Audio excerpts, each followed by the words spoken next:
Hello दोस्तों, नमस्कार। कैसे हैं आप लोग? मैं तो बिल्कुल ठीक हूँ। वैसे दीपावली की मिठाइयाँ खा खा कर डिहाइड्रेशन तो नहीं आप लोगों को हो गया?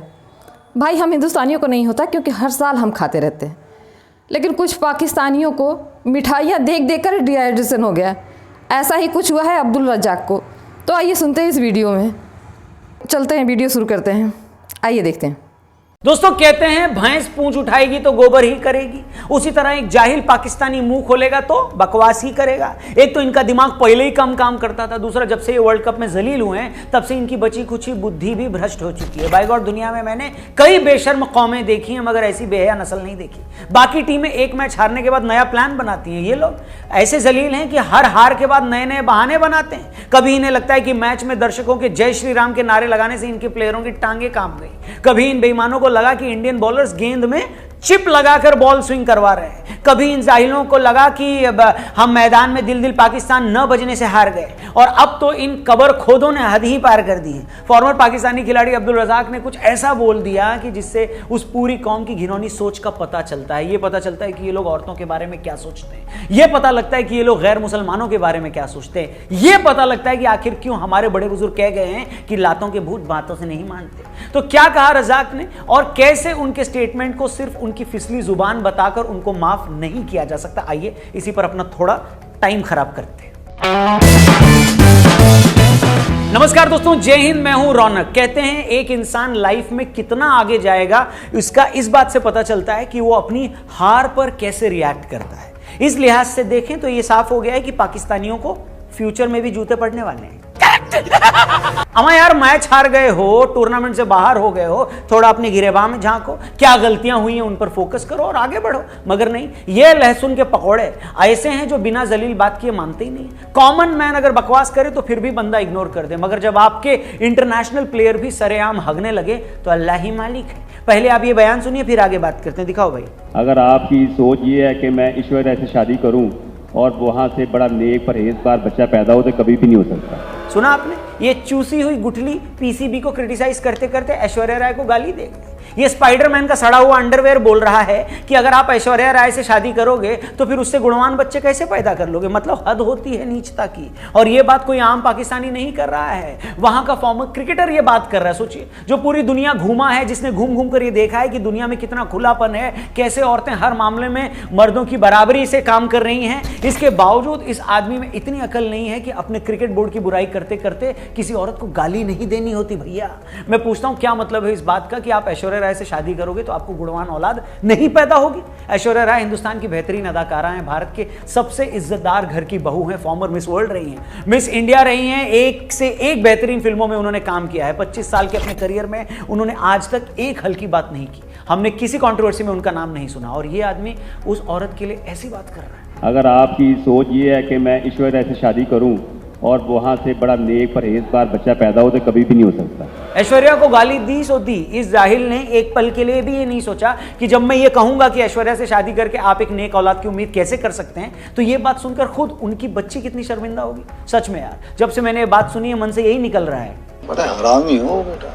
भाई, फॉर्मर प्लेयर्स तो आइकन होते हैं जिनकी तरफ सोसाइटी बड़ी उम्मीद से देखती है, जिनकी कई बातों को लोग बड़ी सीरियसली सुनते हैं, क्योंकि आम आवाम ये मानकर चलती है कि भाई आप जिंदगी में इतने कामयाब हुए हैं, इसका मतलब है आपको जरूर कुछ ऐसी बातें पता होंगी जो आम लोगों को नहीं पता। मगर जब आप अपने क्रिटिसिज्म में जबरदस्ती एक औरत को घसीट कर ले आए, उसके कैरेक्टर पर सवाल खड़े कर दें, वो भी उस मामले में जिससे उसका कोई लेना देना ही नहीं है, तो सच में आप पर और आपके समाज पर शर्म आती है। और कहानी सिर्फ यहीं पर खत्म नहीं होती। क्यों मैंने शुरू में यह कहा कि एक बयान से पूरी सोसाइटी की सोच का पता चलता है, मैं उस पर भी आऊंगा, उस पर भी अपनी ओपिनियन दूंगा। लेकिन पहले मैं आपको बता दूं, आप लोग भी ओपिनियन देकर लाखों रुपए कमा सकते हो प्रोबो ऐप पर। डिस्क्रिप्शन में लिंक है, उस पर क्लिक करके इस ऐप को अपने फोन में डाउनलोड करो। सिर्फ यस या नो में आसान से सवालों के आपको जवाब देने हैं और ओपिनियन देकर ढेर सारे पैसे जीतने हैं। फॉर एग्जाम्पल, वर्ल्ड कप चल रहा है, क्रिकेट का भी टॉपिक है। क्या लगता है पहले सेमीफाइनल में भारत न्यूजीलैंड के सामने जीतेगा? क्या लगता है सेकंड सेमीफाइनल में साउथ अफ्रीका ऑस्ट्रेलिया के सामने जीतेगा? जीतेगा? यस या नो में ओपिनियन दो, ढेर सारे पैसे कमाओ और आसानी से वो पैसे आप विड्रॉ भी कर सकते हो। इसके अलावा एक जबरदस्त ऑफर भी चल रहा है प्रोबो पर। आप पैसों के साथ साथ थार,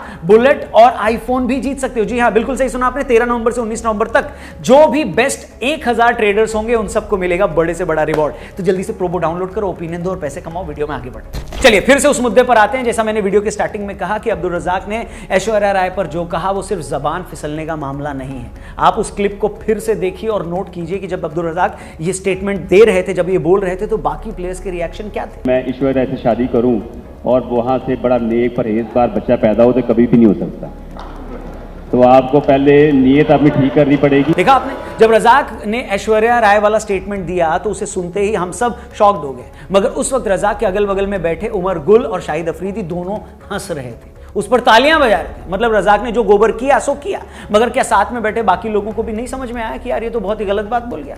इससे पता चलता है कि ये वो लोग हैं जो आमतौर पर औरतों के बारे में ऐसी ही हल्की सोच रखते हैं, जिन्हें लगता है कि जो भी औरत शोबिज़ से जुड़ी हुई है वो कैरेक्टरलेस ही होगी, उसका तो कोई ईमान नहीं है। ऐसा बोलकर तुमने ऐश्वर्या राय का ही इंसल्ट नहीं किया है, उन तमाम पाकिस्तानी लड़कियों को भी बेइज्जत किया है जो फिल्म या एंटरटेनमेंट इंडस्ट्री से जुड़ी हुई हैं।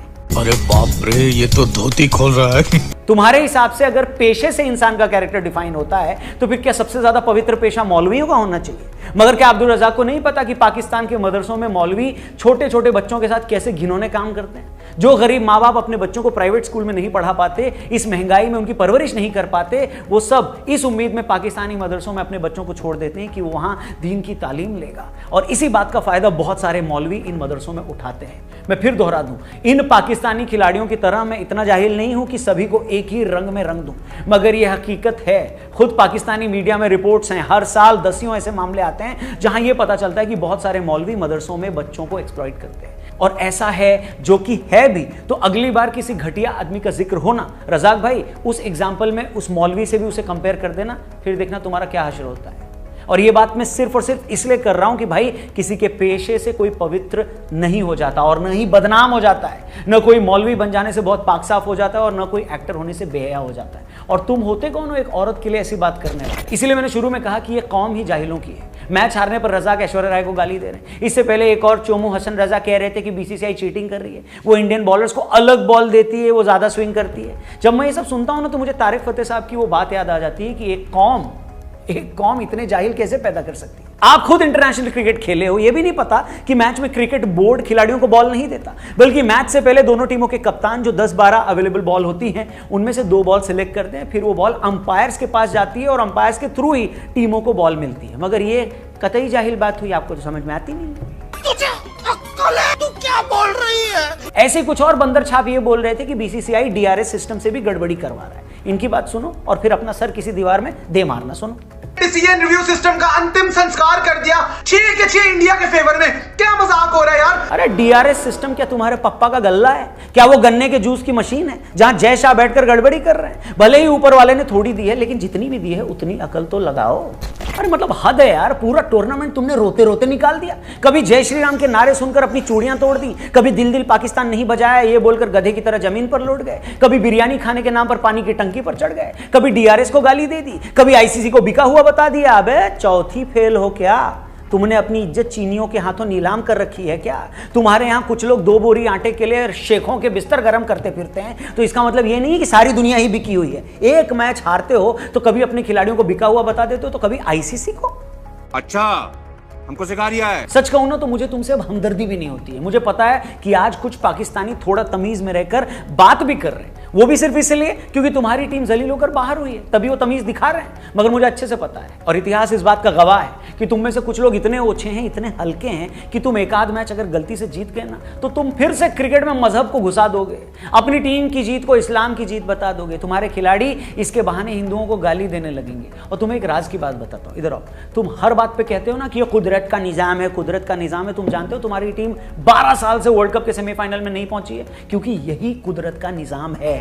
जिस ऊपर वाले को तुम मानते हो वो भी ये जानता है कि तुम्हारी सोच कितनी हल्की सोच है। उसे भी ये पता है कि तुम्हें जरा सा कुछ दे दिया ना तो तुम आपे से बाहर हो जाते हो, घमंड से चूर हो जाओगे, दूसरे को गाली देने लगोगे, दूसरे पर कब्जा करने की सोचने लगोगे। तुम्हारी इसी सोच ने तुम्हारा ये हाल कर दिया है जो आज तुम्हारी कौम रोटी खाने तक को मोहताज हो गई है। और ऐसा इसलिए हुआ है क्योंकि यही कुदरत का निजाम है। तुम्हारी घिनौनी सोच की यही सजा है। बाकी पाकिस्तान क्या है और हिंदुस्तान क्या है, इस बात को इस अफगान भाई ने 12 सेकंड में जो बोल दिया है ना, उसके बाद कहने सुनने को कुछ बचता ही नहीं है। आप देखो, और असल में इंसानियत, एहसास और इंसाफ, ये 3 चीज किसी में है तो वो इंडिया चला जाए, और बेईमान है तो पाकिस्तान में रह जाए। मेरे दिल भी चाहता है मैं इंडिया चला जाऊं, कसम खुदा का। तो सुना आपने। और ये वो शख्स हैं जो पिछले 25 सालों से पाकिस्तान में रह रहा है। इतने सालों के बावजूद ये इंसान अगर उस मुल्क को अपना नहीं समझ पाया, उस मुल्क ने हमेशा इसे बाहरी होने का एहसास करवाया, तो आप समझ सकते हो कि उस पर क्या गुजरी होगी जो उसे ये सब कहना पड़ा।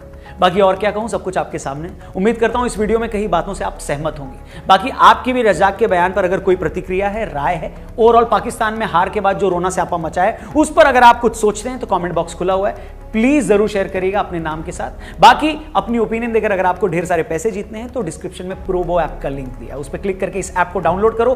25 रुपीज का वेलकम बोनस मिलेगा। क्रिकेट से जुड़े हुए और इसके अलावा भी कई सारे टॉपिक्स हैं, यस या नो में ओपिनियन दो, ढेर सारे पैसे जीतो। मेरा ये चैनल सब्सक्राइब करें और मेरे हर अपडेट आपको मिले, इसके लिए बेल आइकन जरूर दबाइएगा।